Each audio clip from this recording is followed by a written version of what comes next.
Welcome and thank you for tuning in to our first Experts of the Americas. My name is Maria Fernanda Pérez Argüello, and I'm an Associate Director with the Adrienne Arsht Latin America Center at the Atlantic Council, where I focus on Mexico and Central America.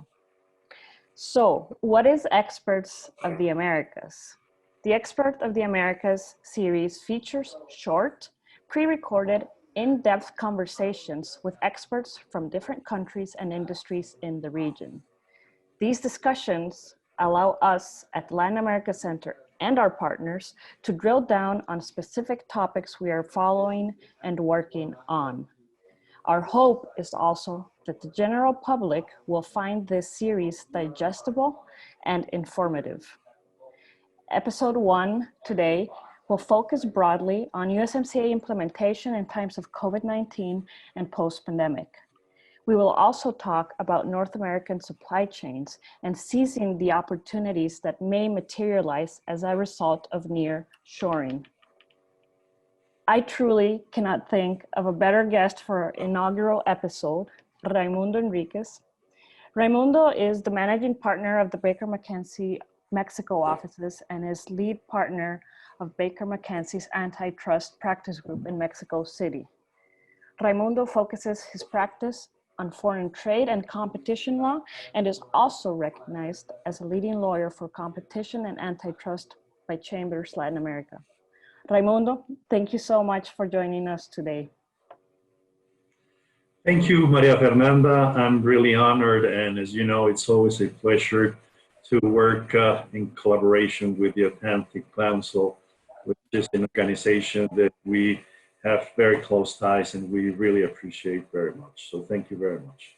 Thank you, Raymundo. Let's get right into it. A month and a half into the USMCA and the pandemic aside, what would you say are 3 top challenges for implementation? And also on the flip side, what would you say are 3 opportunities for Mexico?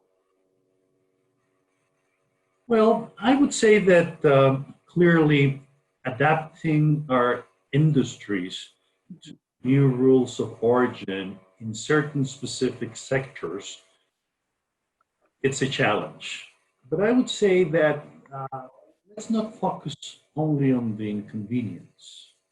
Let's try to look at the opportunities that these rules pose to Mexico.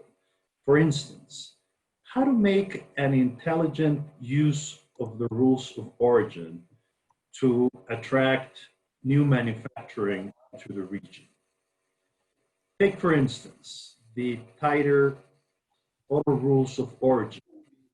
Rather than look solely at the challenges auto manufacturers will face, let's take the necessary actions better to increase the local production and generate jobs, which, by the way, are badly needed after impact. That will allow us to comply with the rules of origin and maintain the competitiveness of the sector by enjoying the preferential tariffs. Another aspect that we need to take into consideration is how to play a key role in inserting our local industries in the supply chains.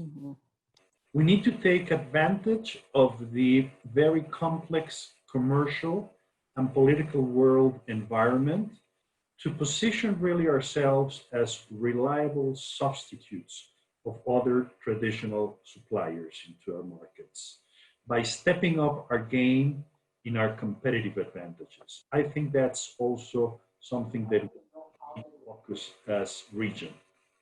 And the third one, which in my mind is very important, is to convert our small and medium-sized enterprises in true ecosystems of innovation and game changers. We need to bring them close to financial aid, technological resources, and certainly commercial opportunities. In my mind, they are the raw material that can not only create jobs, but in addition, generate a specific progress. There is a huge talent there, eager to excel. They are very agile compared to the more developed and mature industries, but they need support to produce technological advances to add greater value in the change. The number of patents, for instance, that Mexico generates, it needs to be increased. That is a huge area of opportunity. Both the Committee on Small and Medium-Sized Enterprises and the Competitiveness Committee formed by the agreement needs to make this happen.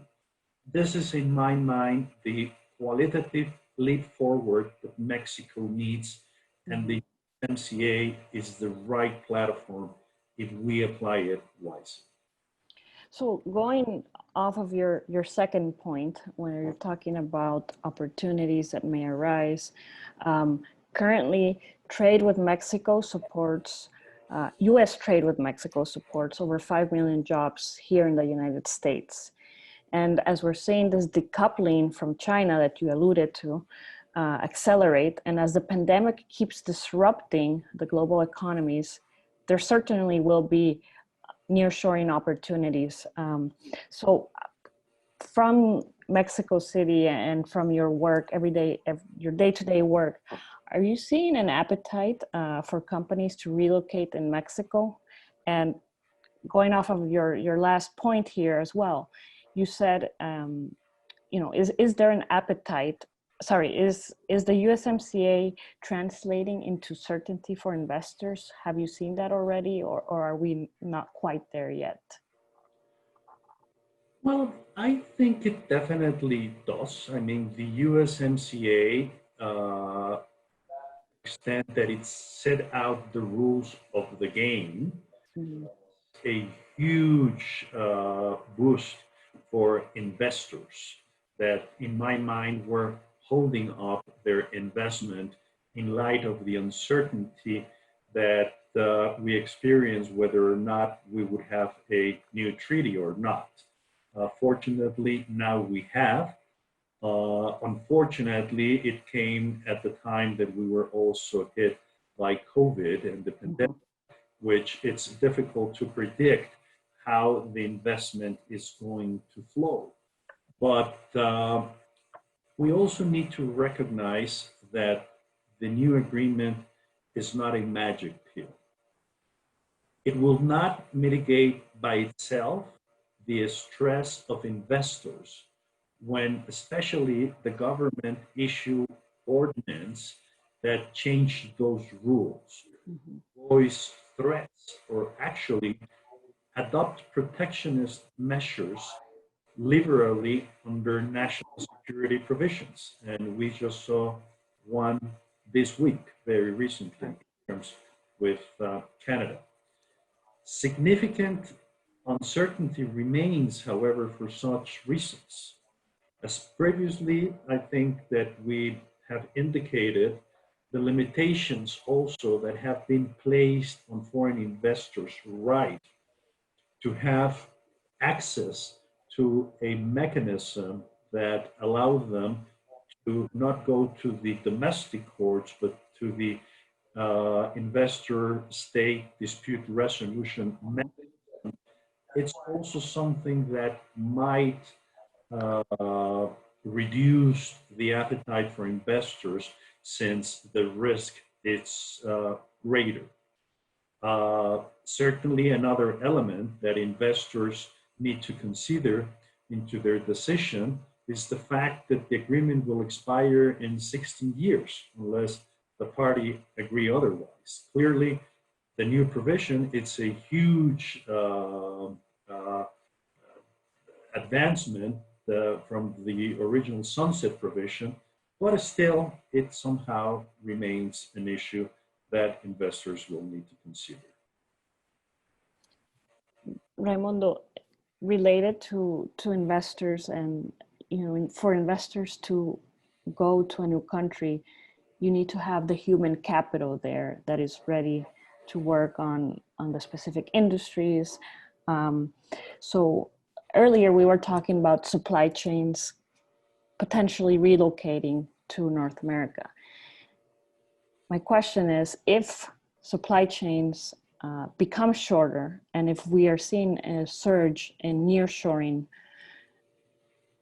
there is a very, I think, valid concern for labor displacement, because there's also a trend in automation, right? So my question for you is, how can the private sector work together with both government and maybe even research institutions? Like you were mentioning, Mexico has to make that leap into a more advanced economy, and it will only do that with hand in hand with education and research and development partnerships. So how can all these actors work together to retrain the workforce and make both Mexico and North America more appealing for investment? I will give you a very short answer to your question. It would be education, education, and education. We really need to step up our game in terms of educating and training our workers, our employees. We have a very solid base of employment in Mexico, very reliable, but certainly automation requires to step up our game and to really be more creative in terms as to what value we can add more than just capable workers. We need, as I indicated previously, to work more in innovation and in adapt new ways of thinking and take advantage of the new technological advances to help us educate better our people. To me, it's education, education, education. Raymundo, thank you. With that, I want to thank you for your time. Baker McKenzie is a longtime supporter of the center, as you were mentioning earlier. You are an important part of that relationship, and I so appreciate your time and your willingness to share your knowledge with us today. Muchas gracias. On the contrary, Maria Fernanda. Thank you. For our viewers and followers, stay tuned as ALAC advances and builds on our USMCA and supply chain work. Also, be on the lookout for our next Expert of the Americas episode. Share this video with your networks, follow us on social media, Twitter or Facebook, or both. Drop a comment, share your thoughts, and also let us know what you'd like to see as part of this series. Thank you so much.